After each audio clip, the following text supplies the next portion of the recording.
ज्योतिषाचे बंधू आणि भगिनी, माझा विषय आजचा असा आहे, गणिताच्या विषयातून ज्योतिष विषय. थोडं गणित म्हणले की थोडीशी भीती वाटते, त्याचं काही कारण पण काय तुम्हाला गणित करायला लगेच लागणार नाही. सर्वात प्रथम आपण या शास्त्राविषयी विचार करताना हे ज्योतिष शास्त्र रहस्यमय शास्त्र, याचे रहस्य कोणीही जाणू शकले नाही. रहस्याच्या मुळापर्यंत कोणीही जाऊ शकत नाही. फारच रहस्य तुम्हाला आता हळूहळू मी सांगण्याचा प्रयत्न करेन. ज्योतिष शास्त्र हे वेदांगाचे एक अंग असल्यामुळे त्याला 6वं वेदांगाचा अंग असे म्हणून या ज्योतिष शास्त्रामध्ये तर फक्त कुंडली शास्त्र एवढाच विचार करायचा, बाकी कुठल्याही ज्योतिषाचा वेदामध्ये वेळ नाही. असं नाही की मी बाकीच्या ज्योतिष शास्त्र म्हणजे ज्योतिष बोलण्याच्या पद्धतीच्या विरोधात आहे. त्याच्यात हस्तरेषा असेल, अंतशास्त्र असेल, पेरोकाळ असेल, यांचा उल्लेख हा कुठेही वेदांमध्ये तुम्हाला मिळणार. ज्योतिषशास्त्र जेव्हा म्हणेल तेव्हा फक्त वैदिक ज्योतिष एवढा अर्थ तुम्ही घ्यावा. तर या शास्त्राचे 3 पार्ट आहेत: सिद्धांत, संहिता आणि होरा. सिद्धांताचा उल्लेख करताना आकाशही पिंडांचा अभ्यास केला जातो. त्याला खगोलशास्त्र असं म्हटलेलं आहे. त्याला इंग्लिशमध्ये ॲस्ट्रॉनॉमी. तर खगोलीय पिंडाचा अभ्यास आपल्या ऋषीमुनींनी केला.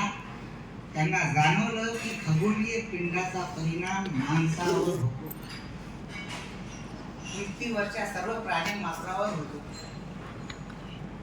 पण जेव्हा यांनी अभ्यास केला आणि गणिताच्या स्थितीने, जेव्हा त्यांनी ताऱ्यांची स्थिती, ताऱ्यांचे अंतर, ग्रहांची गती याचा अभ्यास केला आणि कुंडली तयार केली. ही कुंडली जी तयार होती, या कुंडलीवरून संपूर्ण भविष्य सांगता येईल असं त्यांना पहिल्यांदा वाटलं. पण लगेच जाणवलं की गणितातून सुद्धा हे शक्य नाही, कारण गणित सुद्धा अंतिम सत्य नाही. आपण जे पूर्ण ब्रह्म म्हणतो, पूर्ण ब्रह्म पण अंतिम सत्य नाही. आणि हे अंतिम सत्य गणिताच्या जोरावर आपण जाऊ शकत नाही हे त्यांना जेव्हा जाणवलं, तेव्हा त्यांनी खूप तपश्चर्या केली, साधना केली आणि अंतर्मनामध्ये जाऊन त्यांना जाणवलं की हे चेतनाशास्त्र आहे. चेतनाचा आपल्यावर खूप परिणाम पडतो. चेतनाशास्त्राचा अभ्यास आणि गणिताचा कसा काय काळवेळ म्हणजे. आणि जेव्हा कुंडलीचा अभ्यास करायला गेले तर प्रारब्ध पण आलं.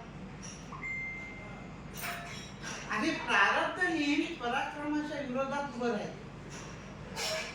माणूस जेव्हा पराक्रम करायला जातो, 3य स्थानाच्या विरोधात म्हणजे 9व स्थानामध्ये येऊन बसले भाग्य.